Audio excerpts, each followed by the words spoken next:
Welcome to the podcast, where we teach you how to create marketing that pops. Get ready for refreshing conversations with industry experts, trendsetters, and creative minds that'll leave you bubbling with inspiration. Get ready to turn up the volume on your business. Let's get popping.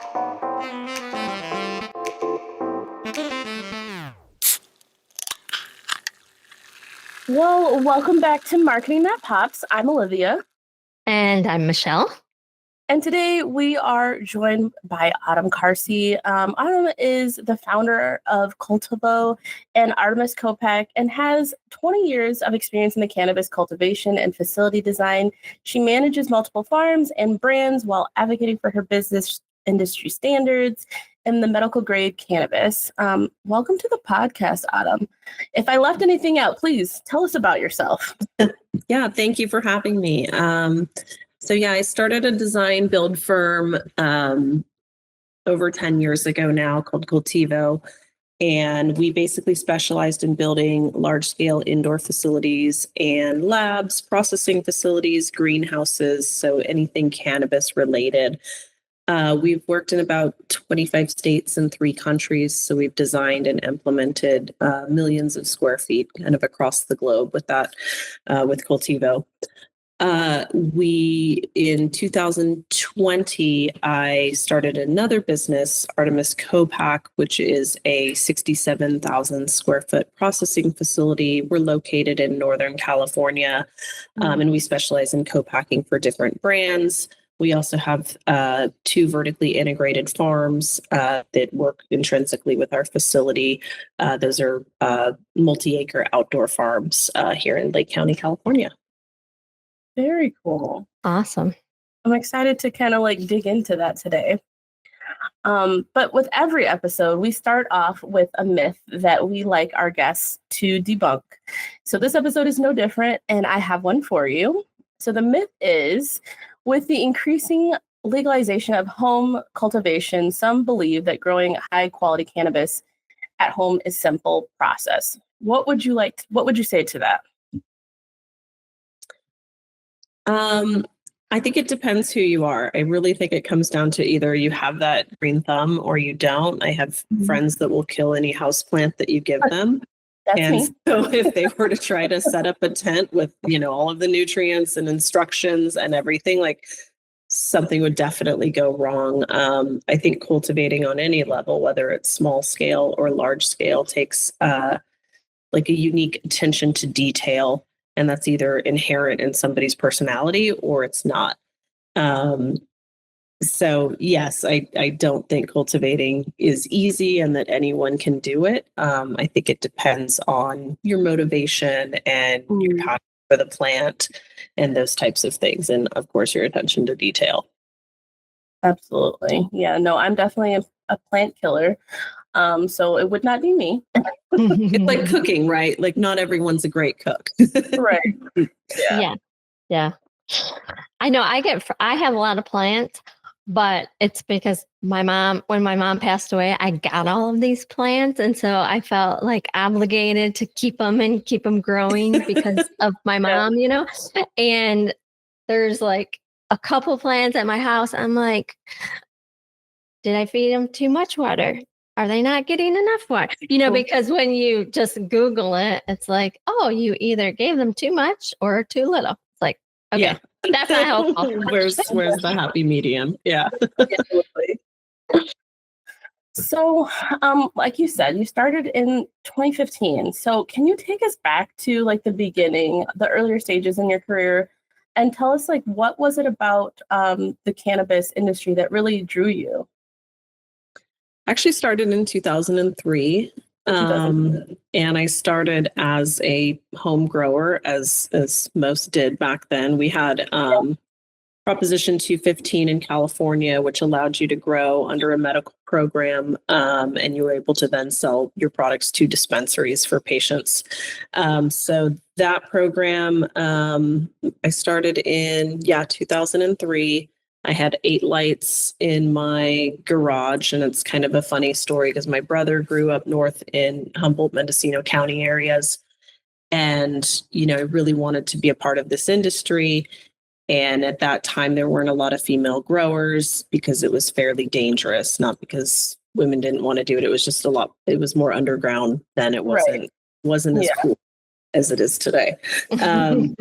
And so I think, being worried for my safety, said, no, you don't want to do this. And I kept bothering him. And then one day he left me, I think 6 or 8 analog ballasts, which is our lighting system, and a tray of clones, and said, good luck, and then left. And so I made friends with the guys at the local hydro store and read every book I could get my hands on, and, planted my first crop, did very well with the first crop. And that kind of just expanded into, multiple home grow situations, which evolved into warehouses, which later evolved into the design build firm once everything became legal, and Colorado came online with recreational, and Canada came online with their federal legalization.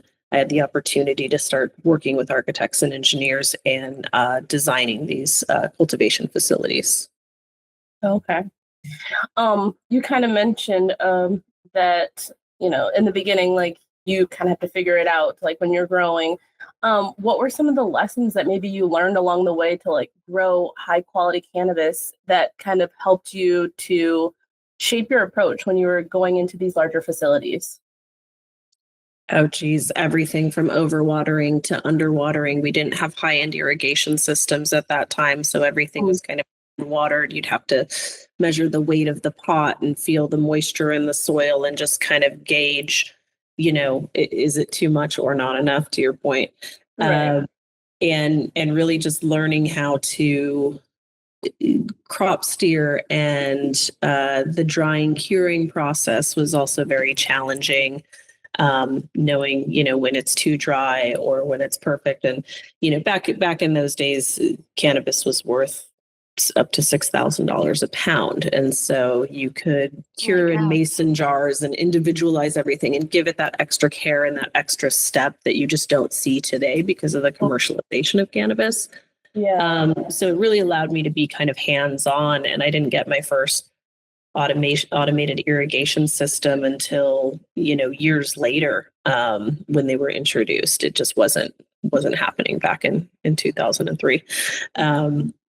And yeah, I mean, it's just trial and error on all of it. Luckily, I never had a failed crop during that time, which a lot of people did. Yeah.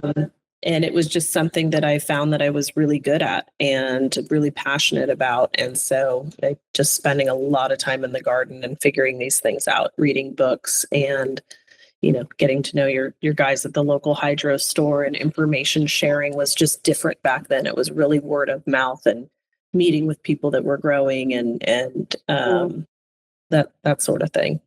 Now you can just Google everything. So yeah.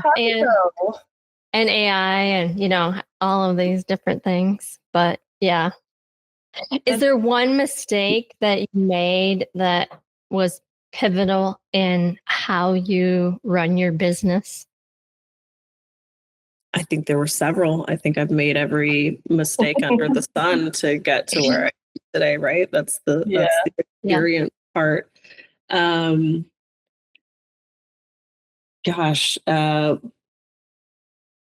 One that stuck out, I mean, probably hand watering for as long as I did. Even when automated irrigation systems came out, I got my first dosatron set up and completely, wired the entire warehouse, which I think was like 24 lights at the time, which at that time was huge.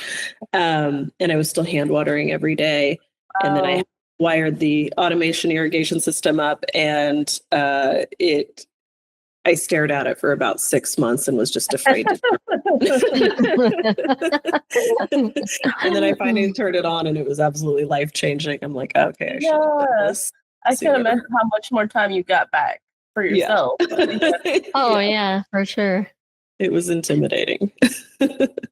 I always have this, like, did you ever watch that Jim Belushi, like, reality show about his farm?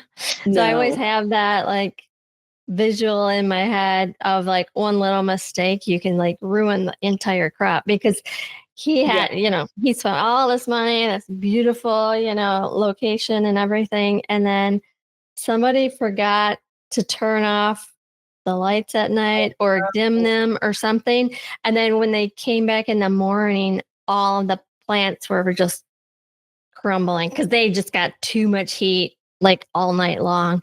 And it's like, oh my gosh, one little mistake like that can totally like screw your whole business. So he had to start I've all actually over had again. that happen.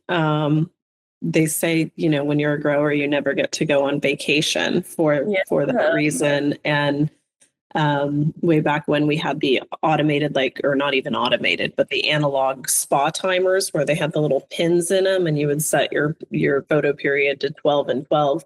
Well, as those timers tick around every single day, they'll start to loosen the screws. So I went on vacation and came back, and as it had turned, it loosened the entire screw, and then my plants reverted back into veg. So I had, fully formed buds with veg plants kind of coming out the top of them. So, yeah.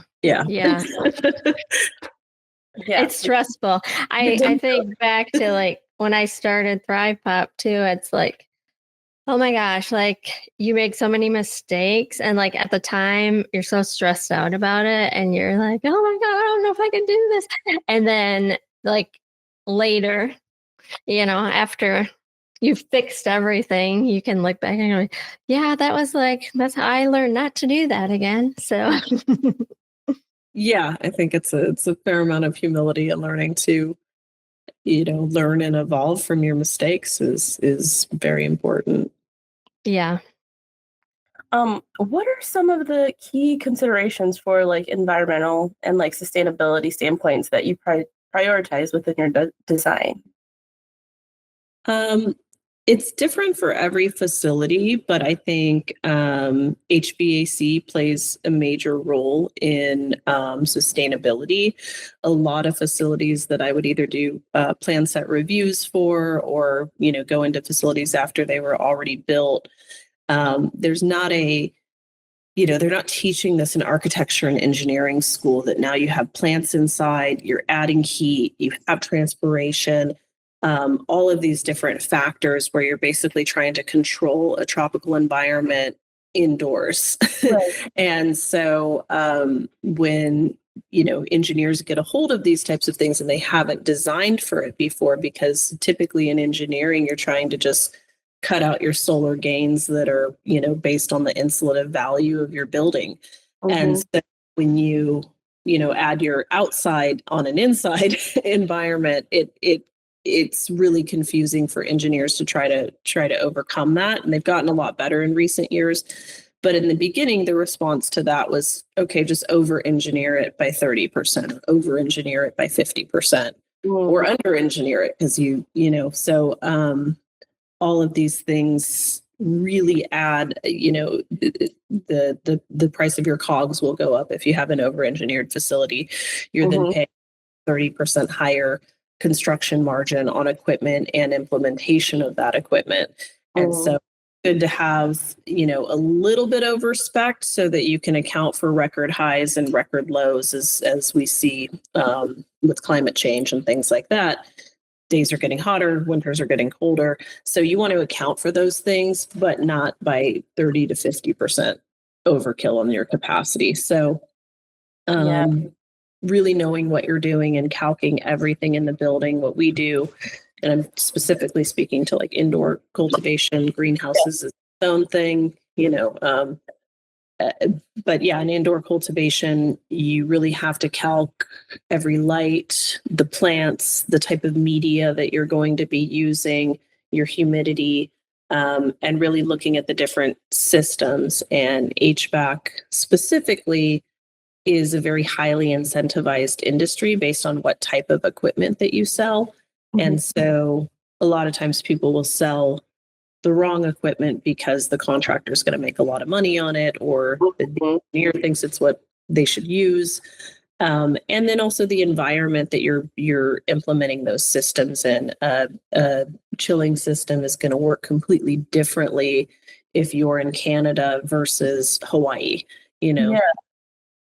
I was just gonna say, like, I don't know why I never even thought about that. Like the location. Obviously, you think like, okay, everything is inside and it's all controlled, but then also you still have to think about location and like the outside atmosphere too. Like, yeah, that's a lot.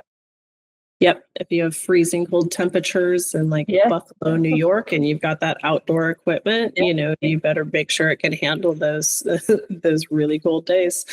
And adversely, if you've got 80% humidity and 110 degrees, it's a whole different environment. So that matters when you're speccing and implementing the equipment. Yeah. Man, that's a lot, and I commend you, okay? Because I couldn't do it. I know. It's like overwhelming listening to you. I'm like, oh my gosh, you know, one little thing. Yes. I'd love to hear more about Artemis and just like what made you start it, and like what was your vision behind it? Yeah, so I had been, you know, designing facilities for over a decade and had built some really incredible facilities, work with just about every cultivator I wanted to work with, and was really proud of that career. But it was also very challenging to keep, you know, setting up these projects in different parts of the world. COVID hit, and a large part of my job was dependent on traveling. So I was working in different countries and different states at the time that COVID hit, and I could no longer get on a plane. So kind of started thinking and reevaluating, as a lot of people did during COVID, and decided I wanted to move back into operations and start a farm again. And Northern California had always really appealed to me. And my child was going to be off to college soon, so I was going to be an empty nester. And you know, it just kind of came about organically. I have one partner in this facility, and basically we decided to start a small farm, and that was kind of the ethos of how this whole thing came about.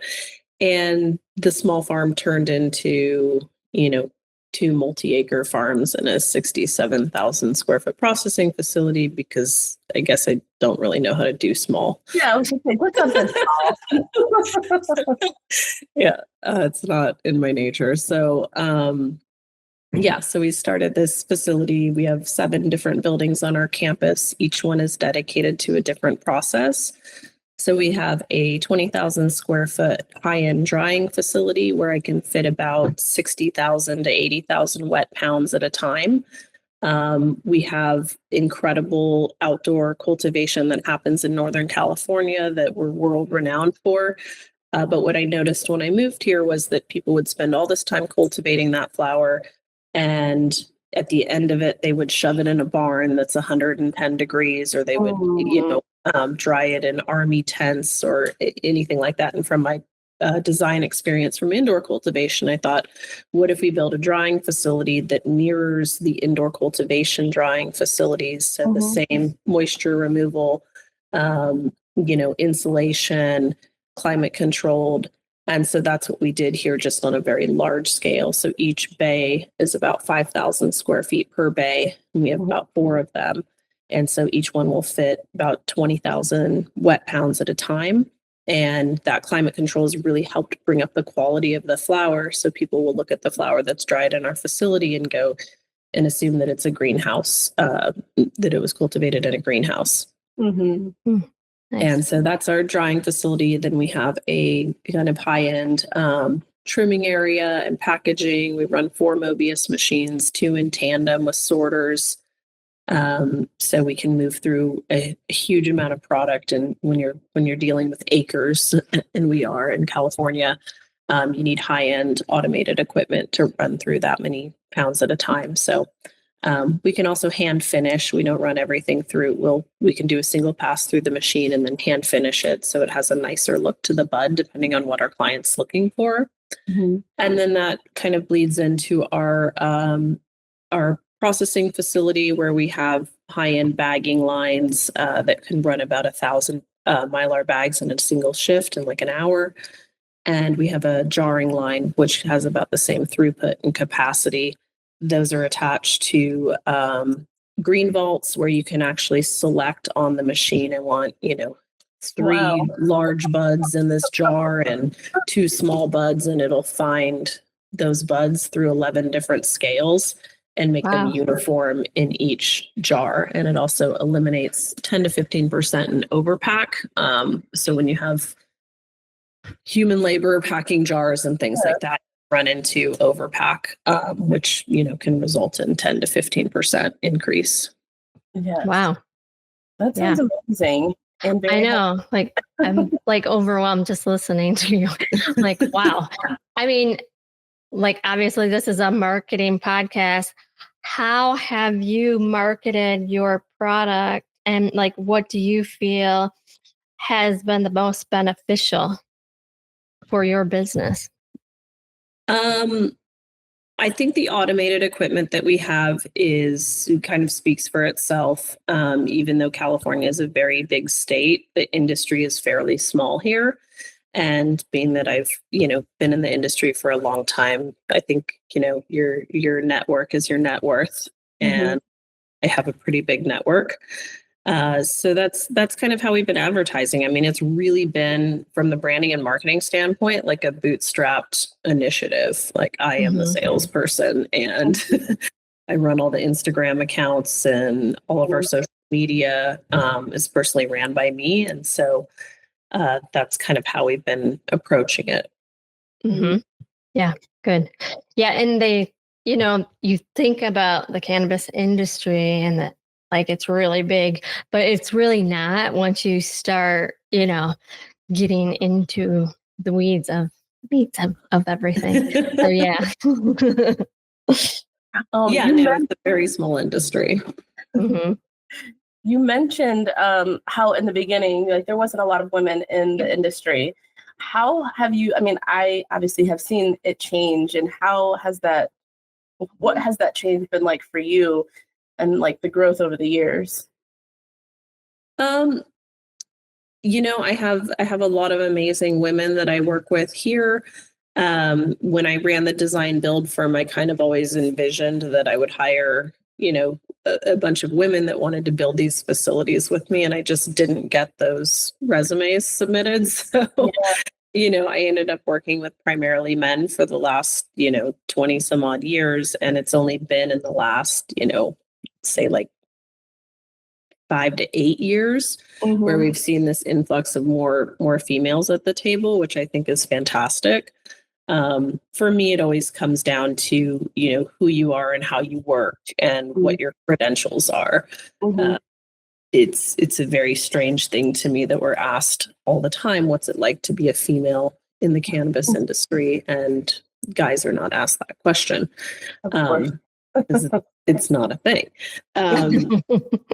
So I'm just kind of for finding the best people and the best resumes and getting them a seat at the table. Great. Everything has a trend within marketing and also in the cannabis industry. Is there any cannabis trends that you are kind of like completely over, or you like to see more of? Yes, THC percentage. I'm over it. Yeah. Yeah, it's just gotten way out of hand with consumers shopping for THC levels. And I know there are those consumers that want, the highest amount of THC, but we also cut out the people from like my parents' generation where they don't want to get completely obliterated. Like, they want to feel good, and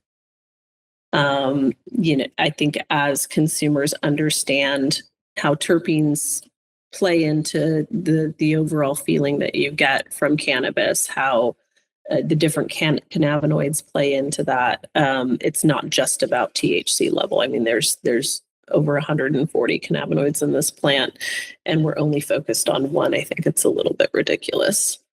Yeah. Right. I know a lot of people have said that other people I've talked to of trends that they are kind of over is when they talk about people hybrids and specific strains, and there's a lot of controversy over that and a lot of discord of I only smoke indica, or this, I only do this hybrid. What do you have to say about that whole aspect? I mean, if we're speaking technically about it, everything's a hybrid, unless you found that plant growing in Afghanistan on the side of a waterfall and it hasn't been touched in 10,000 years. It's a hybrid. Yeah. So, I think there are definitely strains that more lean sativa dominant or lean more indica dominant, but I believe everything's a hybrid. Mhm. And I think, I think it's all consumer driven, and I think it might be a lot of placebo effect. Like I only smoke sativa or I only smoke indica. You see a lot of sativas like geared towards women, for example, and like, oh no, I can't smoke indica, it's too heavy. And so I think everybody's body is completely different and unique, and that folks should be just more open to different experiences instead of just sticking with one.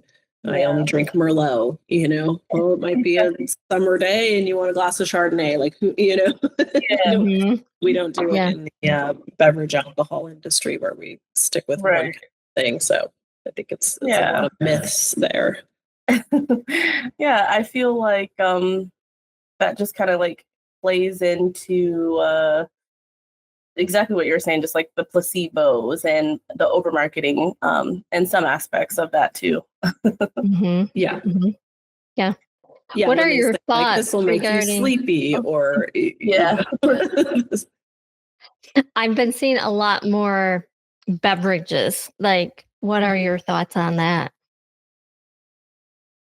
I think it's amazing. I mean, I am really looking forward to the day where they infuse alcoholic beverages with cannabis and have like, some kind of balance of alcoholic beverages with cannabis. I think it's a nice combination. And that could be a really huge industry. I mean, that's what we want, right? Parity with alcohol and all of the industries that are far less regulated than we are. So yeah, it would be nice to see those ABC restrictions kind of released. Forward to that. Yes. So I have two major questions left for you. Looking ahead, what predictions for the future of the cannabis industry are you like most excited for in terms of like innovation or growth, or even like regulations? You mentioned that too. What are you most excited for? I think there's a lot of innovation and growth happening, especially like here in California, where it's gotten so competitive and so oversaturated that companies are having to get more and more scrappy and lean and understand their numbers and understand their cogs and implement automation and all of the things that kind of drive the business forward, that allows you to sustain in a really, really competitive environment. And I know you guys face the same thing in Michigan, right? Where we have similar markets and similar environments with the oversaturation and overproduction of cannabis. I would say I'd love to look forward to what's happening in Europe right now is very interesting to me. I'm leaving for Cannabis on Monday, so it's always good to get a beat on the European market because it's in such a nascent stage that it's really excited to see the EU kind of open up for cannabis. Yeah. What would be your goal for like educators and lawmakers? Like, I feel like we need to educate people more, even just like what we were saying about strains. Is there anything that you would think is like most important for people to be educated when it comes to cannabis? I think proper dosing protocols. I think that people can be really easily turned off to cannabis if they take too much, if they go and shop and say, hey, I'm just going to try this as a new consumer. And then, they're in a dispensary getting sold, really high THC content or a high edible. And then they have a really negative experience. And we've all met those people that are like, oh no, cannabis is not for me. Where if you take it back, and maybe if that person took like a 5 milligram edible, they wouldn't have the same experience. And so I think consumer education is so important. And like I said, everybody's body works it completely differently. And so understanding proper dosing protocols Yeah. and, starting really small and then working your way up as you gain a tolerance is important. Yeah, that's really important. Yeah. I know that's where I'm at because I have had bad experience and I'm like, Me too. yeah, it's kind of crazy. Yeah. Yeah. But I've tried other things and it's been much better experiences. I know I said 2 questions, but I know that you have like a couple brands that are under you that like obviously the Artemis brand, and there's the Smugglers and then the Cali Girls. Is there another one that maybe I missed? Nope, that's our 3. Yeah. Okay. You got them all. Okay, great. So how would you say like you differentiate and like what is the different personalities? Just coming from like a marketing standpoint. So Smugglers is a brand that I created with a partner of mine that was based on kind of our family history. My father spent time in a Mexican prison for smuggling in the 1970s. And it really changed the trajectory of his life and his career path. And he ended up having an amazing life and career path. But that was a very pivotal moment in getting arrested in the 70s and then going home to your hometown and no one will hire you. And he had to move to Hawaii to kind of and change his name and really become someone else. And that's where he met my mom. And he was big on the NASCAR circuit for years and was a race car mechanic. And so, seeing what he went through, and then when I entered the cannabis industry, even when we had legal dispensaries and all of these things, like his PTSD, he couldn't even walk into them for years. Yeah. And my brother and I are both in the industry. And he wouldn't visit our legal licensed properties for years. Like I just got him to this facility after 20 years. He's like, I feel like the feds are going to descend that day and take me back to prison. So he was really shell shocked from the experience. And I wanted to create a brand that kind of honored him and the other smugglers that have, really worked hard to bring this plant, where it is. This plant is here because of smugglers. And I think that taking the ugliness out of that word is really important and honoring the people that have brought the plant where it is today.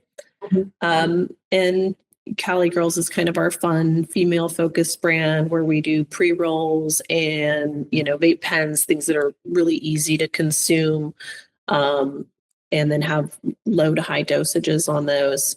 And then Artemis Farms is our sun-grown brand that's really affordable that anybody can access. And it's grown here on our farms and then processed through our facility. Okay. Thank you so much for sharing that. That's such a great story. Thanks. Well, we thank you so much for being on the podcast today. It's been great hearing your story. I've learned a lot and I would love to see that whole kind of system that you have with the different buds. That would be so cool. But how can people get in touch with you if they wanted to connect with you on the internet? So on Instagram, it's Autumn Cultivo, Cultivo. And then Artemis CoPack is also on Instagram. I'm also on LinkedIn under Autumn Karcey. And yeah, all the socials. And we of course have websites as well, artemiscopack.com.